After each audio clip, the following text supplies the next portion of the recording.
உலக வரலாற்றிலேயே ரொம்ப பிரபலமான ஒரு நிகழ்வு. அது வெறும் கட்டுக்கதையா இல்ல வரலாற்று ரீதியா நிரூபிக்கக்கூடிய ஒரு உண்மையா? இத பத்தி தான் நாம இன்னைக்கு ரொம்ப ஆழமா அலச போறோம். இந்த வரலாற்று விளக்கப்பதிவுக்கு உங்க எல்லாரையும் வரவேற்கிறேன். இன்னைக்கு நாம உலகத்தையே மாத்தின ஒரு மாபெரும் நிகழ்வ ஒரு அகாடமிக் டுட்டோரியலா, அதாவது எந்த ஒரு தனிப்பட்ட உணர்ச்சிகளுக்கும் இடம் கொடுக்காம வெறும் தரவுகள், வரலாற்று சான்றுகள் அடிப்படையில மட்டுமே அணுக போறோம். ஆரம்பிக்கலாமா?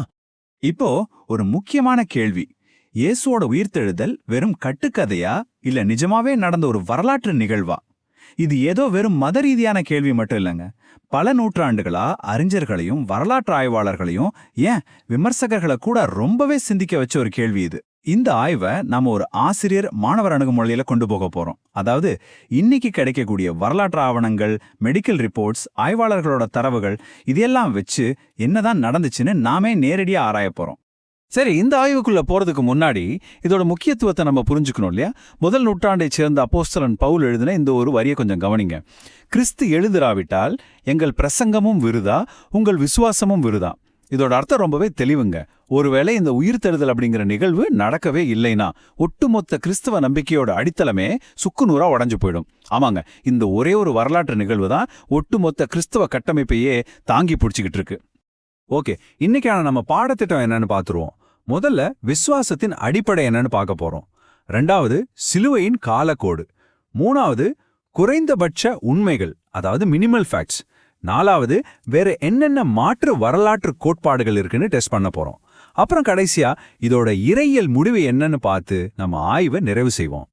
சரி, இப்ப நம்ம முதல் பகுதிக்கு வருவோம். விசுவாசத்தின் அடிப்படை. மத நம்பிக்கைகளை எல்லாம் கொஞ்சம் ஓரமா வச்சுட்டு ஒரு சாதாரண வரலாற்று மனிதரா நசரேனாகிய இயேசுவ மதசாரபற்ற வரலாறு எப்படி பதிவு செஞ்சிருக்கு அப்படிங்கறத முதல்ல பாப்போம். உதாரணத்துக்கு முதல் நூற்றாண்டைச் சேர்ந்த புகழ்பெற்ற யூத வரலாற்றாசிரியர் பிளாவியஸ் ஜோசிப்பஸ் எழுதின குறிப்புகள் எடுத்துக்குவோம்.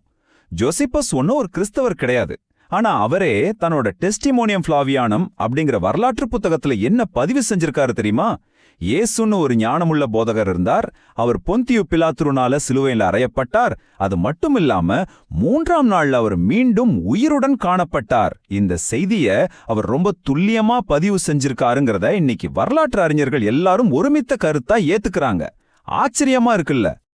இப்போ நாம 2வது பகுதிக்கு போகலாம். சிலுவையின் காலக்கோடு.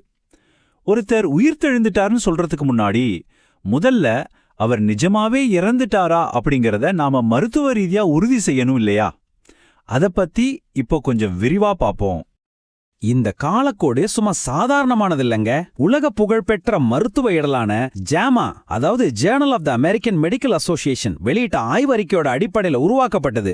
வியாழக்கிழமை இரவு பஸ்கா உணவு, கெத்சமனே தோட்டம்னு ஆரம்பிச்சு பயங்கரமான மன உளைச்சல், தூக்கமின்மை, அடுத்தடுத்த 6 வெவ்வேறு விசாரணைகள், கொடூரமான சாட்டையடின்னு இயேசு எந்த அளவுக்கு ஒரு உச்சக்கட்ட உடற்சோர்வை சந்திச்சார்னு இது ரொம்ப தெளிவா காட்டுது. வெள்ளிக்கிழமை பிற்பகல் 3 மணிக்கு அவர் இறந்து போற வரைக்கும் அவரோட உடல் எப்பேற்பட்ட சித்திரவதைகளை தாங்கியிருக்குன்னு நினைக்கும் போதே நமக்கு பகீர்னு இருக்கு. உங்களுக்கு ஒண்ணு தெரியுமா? ரோமானியர்கள் இந்த மரண தண்டனையை நிறைவேற்றுறதுல ரொம்பவே எக்ஸ்பர்ட்ஸ். மெடிக்கல் பாயிண்ட் ஆஃப் வியூல இருந்து பார்த்தா அவங்க கொடுத்த அந்த கொடூரமான சாட்டையடி ஒரு மனிதனை ஃப்ரீ ஷாக் அப்படிங்கிற ஒரு கடுமையான அதிர்ச்சி நிலைக்கு கொண்டு போயிடும். அடுத்து சிலுவையில அறையும் போது ஏற்படுற மூச்சு திணறல், அதை வாழ்க்கையால சொல்லவே முடியாது. இது எல்லாத்துக்கும் மேல அந்த ரோம போர் வீரன் குத்துன ஈட்டி நேரா வலது நுரையீரல், இதய உறை, இதயம்னு எல்லாத்தையும் தொலைச்சுக்கிட்டு போயிருக்கு. மருத்துவ ரீதியா சொல்லணும்னா இந்த சிலுவை மரணத்திலிருந்து ஒரு மனிதன் தப்பிச்சு உயிரோட வரதுக்கு 0% வாய்ப்பு தான் இருக்குன்னு ஜேஎம்ஏ அறிக்கை அடிச்சு சொல்லுது.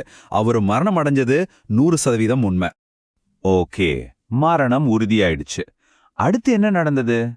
இங்கதான் நம்ம ஆய்வோட ரொம்ப சுவாரஸ்யமான பகுதிக்கு வரும். அதுதான் டாக்டர் கேரி ஹேபர்மாஸ் முன்வைக்கிற குறைந்தபட்ச உண்மைகள் விவாதம், அதாவது மினிமல் ஃபேக்ட்ஸ் ஆர்குமெண்ட். மொத்தமா கரெக்டா 6 உண்மைகள் இருக்குங்க. இந்த 6 நிகழ்வுகளும் வரலாற்று ரீதியா எந்த அளவுக்கு ஸ்ட்ராங் தெரியுமா? கிறிஸ்தவர்கள் மட்டும் இல்ல, நாத்திகர்கள், தீவிர விமர்சகர்கள், ஏன் மதச்சார்பற்ற அறிஞர்கள் கூட இந்த 6 மட்டும் மறுக்கவே முடியாதுன்னு ஒத்துக்கிறாங்க. அப்படி என்னதான் அந்த 6 உண்மைகள்? வாங்க பாப்போம். இத கொஞ்சம் ஆழமா யோசிச்சு பாருங்களேன். இயேசுவை அரெஸ்ட் பண்ண உடனே பயந்து ஓடி ஒளிஞ்ச சீஷர்கள் திடீர்னு எங்க உயிரே போனாலும் பரவாயில்லன்னு தைரியமா வெளியே வந்து சாட்சி சொல்றாங்கன்னா வரலாற்றுல இதுக்கு ஈடு இணையே கிடையாது. அது மட்டும் இல்லாம இயேசுவ சுத்தமா நம்பாத அவரோட சொந்த சகோதரன் யாக்கோவும் கிறிஸ்தவர்களை தேடி தேடி கொண்டுகிட்டு இருந்த பவுலும் திடீர்னு மனம் மாறினாங்கன்னா அவங்க உயிர்த்தெழுந்த இயேசுவ நேர்ல பார்த்தோன்னு முழுசா நம்பினதுனால மட்டும்தானே இருக்க முடியும். இத விமர்சகர்களே ஏத்துக்கிறாங்க. இந்த வரலாற்று ஆவணங்கள் ஒரு பக்கம் இருக்கட்டும். அடுத்ததா வரலாற்றுல ரொம்ப முக்கியமான ஒரு தொல்பொருள் தடையான டியூரின் சவுக்கச்சை, அதாவது ஷவுட் ஆஃப் டியூரின்னு சொல்லப்படுற தடயத்தோட பகுப்பாய்வுக்கு வருவோம். இதை சயின்டிஃபிக்கா ஆய்வு பண்ணப்போ ஆச்சரியப்படுற மாதிரி பல விஷயங்கள் கிடைச்சது.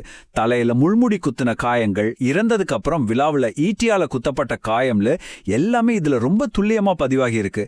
இது ரோமானியர்களோட வழக்கமான சிலுவை தாண்டனையிலிருந்து கொஞ்சம் வித்தியாசமானது. ஆனா பைபிள்ல இயேசுவுக்கு நடந்ததா சொல்லப்படுற அதே அசாதாரண நிகழ்வுகளோட இது அப்படியே பெர்ஃபெக்ட்டா பொருந்தது. இப்போ பகுதி 4, மாற்று வரலாற்று கோட்பாடுகளை சோதித்தல். அதாவது நம்ம கிட்ட இருக்கிற இந்த தரவுகளை ஒரு பியர் ரிவ்யூ மாதிரி ரொம்ப தீவிரமான ஆய்வுக்கு உட்படுத்த போறோம். உயிர்த்தெழுதல் நடக்கவே இல்லைன்னு சொல்ற விமர்சகர்கள் என்னென்ன மாற்று தியரிகளை முன்வைக்கிறாங்க, அது எந்த அளவுக்கு லாஜிக்கா நிக்குதுன்னு இப்ப டெஸ்ட் பண்ணி பார்த்துருவோம். விமர்சகர்கள் முக்கியமா 2 வாதங்களை முன்வைக்கிறாங்க. ஒன்னு சூன் தியரி, அதாவது இயேசு சிலுவையில இறக்கல, சும்மா மயக்கம்தான் அடைஞ்சாரு அப்புறம் தப்பிச்சிட்டாரு அப்படிங்கிறது. 2வது மாயத்தோற்ற கோட்பாடு, அதாவது ஹாலுசினேஷன் தியரி. சீஷர்கள் எல்லாம் தீவிரமான துக்கத்துல இருந்ததால இயேசு உயிரோட வந்த மாதிரி அவங்களா ஒரு மாயத்தோற்றத்தை கற்பனை செஞ்சுக்கிட்டாங்க அப்படிங்கிறது. சரி, இந்த 2 தியரியும் நாம இதுவரைக்கும் பார்த்த மெடிக்கல் மற்றும் வரலாற்று உண்மைகளுக்கு முன்னாடி தாக்கு பிடிக்குமான்னு பாத்துருவோமா? இந்த தியரிகளை அப்படியே ஒன்னொன்னா லாஜிக்கா உடைப்போம் வாங்க. ஸ்டெப் 1, ரோமானியர்கள் மரணத்தை உறுதி செய்யறதுல கில்லாடிகள்னு நாம ஏற்கனவே பார்த்துட்டோம். ஸ்டெப் 2, ஒருவேளை அப்படியே மயக்கத்துல இருந்து முழிச்சிருந்தாலும் ஈட்டியால குத்தப்பட்டு ரத்தம் முழுசா வடிஞ்ச ஒரு ஆளு 3 நாள் இருட்டான குளிர்ந்த கல்லறையில சாப்பாடு தண்ணி இல்லாம இருந்து அதுக்கப்புறம் அந்த பிரம்மாண்டமான கல்லை புரட்டி தப்பிச்சு வெளியே வந்தாருன்னு சொல்றது சுத்தமா நம்புற மாதிரியே இல்லைல்ல. சரி, மாயத்தோற்றம் தியரிக்கு வருவோம். ஸ்டெப் 3, மாயத்தோற்றம் அப்படிங்கிறது ஒரு தனி மனுஷனோட மூளைக்குள்ள நடக்கிற விஷயம். 500 பேருக்கு எப்படி ஒரே நேரத்துல ஒரே மாதிரியான மாயத்தோற்றம் வரும்? அதுக்கு சான்ஸே இல்ல. அண்ட் ஃபைனலி ஸ்டெப் 4, ஒருவேளை சீஷர்கள் பார்த்தது வெறும் மாயத்தோற்றமா இருந்தா கல்லறை எப்படி காலியா இருந்துச்சு? எதிரிகள் சும்மா அந்த உடலை எடுத்து வெளியே காட்டியிருந்தாலே போதுமே, ஒட்டுமொத்த கதையை அன்னைக்கே முடிஞ்சிருக்குமே. ஆனா அப்படி நடக்கல. இறுதியா நம்ம 5வது பகுதிக்கு வந்துட்டோம். இறையியல் முடிவு. மருத்துவ உண்மைகள், வரலாற்று தரவுகள், லாஜிக்கான வாதங்கள்னு எல்லாத்தையும் நாம தெளிவா பார்த்துட்டோம். இப்போ இந்த எல்லா ஆதாரங்களையும் ஒன்னா இணைச்சு இதோட உண்மையான இறையியல் அர்த்தம் என்னன்னு புரிஞ்சுக்குவோம். இத கத்தோலிக்க திருச்சபையின் மறைக்கல்வி ரொம்ப அழகாவே சொல்லுது. கிறிஸ்துவின் உயிர்த்தெழுதல் அப்படிங்கிறது வரலாற்று ரீதியா சரிபார்க்கப்பட்ட வெளிப்பாடுகளை கொண்ட ஒரு உண்மையான நிகழ்வுன்னு அது குறிப்பிடுது. ஆமாங்க, கிறிஸ்தவ நம்பிக்கை ஒன்றும் காத்துல கட்டப்பட்ட மாளிகை கிடையாது. அது வரலாற்று ரீதியா நிரூபிக்கப்பட்ட, சந்தேகத்துக்கு இடமில்லாத ஒரு நிஜமான நிகழ்வு மேல கட்டப்பட்டிருக்கு. சொல்லப்போனா இந்த ஒரே ஒரு நிகழ்வு தான் ஒட்டுமொத்த மனித வரலாற்றையே 2ஆ பிளந்துச்சுன்னு சொல்லலாம். அப்போ இந்த உயிர்த்தெழுதல் ஏன் இவ்ளோ முக்கியம்? ஒருவேளை இது நடக்கலன்னா இயேசுவும் வரலாற்றுல வாழ்ந்த எத்தனையோ நல்ல போதகர்கள்ல ஒருத்தரா மறைஞ்சு போயிருப்பார். ஆனா அவர் உயிர்த்தெழுந்ததுனாலதான் மனிதர்களோட பாவங்களுக்கான மன்னிப்பு உறுதிப்படுத்தப்பட்டுச்சு. இது மரணத்தின் மேல கிடைச்ச ஒரு மாபெரும் வெற்றி. எல்லாவற்றுக்கும் மேலா நமக்கு மரணத்துக்கு அப்புறமும் ஒரு வாழ்க்கை இருக்கு அப்படிங்கிறதற்கான நித்திய ஜீவனின் முதற் பலனா இது விளங்குது. இதனாலதான் பயந்து போயிருந்த சாதாரண மீனவர்களையும் வரி வசூலிக்கிறவங்களையும் உலகத்தையே தலைகீழா மாத்துற தைரியமான சாட்சிகளா இந்த நிகழ்வும் மாத்துச்சு. இப்போ நம்ம டுட்டோரியலோட இறுதி கட்டத்துக்கு வந்துட்டோம். வரலாற்று ஆவணங்கள், மெடிக்கல் ரிப்போர்ட்ஸ், நாம பார்த்த அந்த மினிமல் ஃபேக்ட்ஸ், இது எல்லாமே ரொம்ப தெளிவா அந்த காலியான கல்லறையிலே சுட்டி காட்டுது. ஒருவேளை இது உண்மையாவே நடந்திருந்தா இது வெறும் வரலாறு கிடையாதுங்க. இது உங்க நிகழ்காலத்தையும் எதிர்காலத்தையும் அப்படியே மாத்தி போடக்கூடிய ஒரு மாபெரும் உண்மை. இப்போ உங்களுக்கான ஒரு கேள்வி. வரலாற்று சான்றுகள் நிரூபிக்கிற இந்த காலியாட கல்லறை இன்னைக்கு உங்க தனிப்பட்ட வாழ்க்கைக்கு என்ன அர்த்தத்தை தருது? கொஞ்சம் ஆழமா யோசிச்சு பாருங்க. இந்த சிந்தனையோட நான் விடைபெறுகிறேன். நன்றி.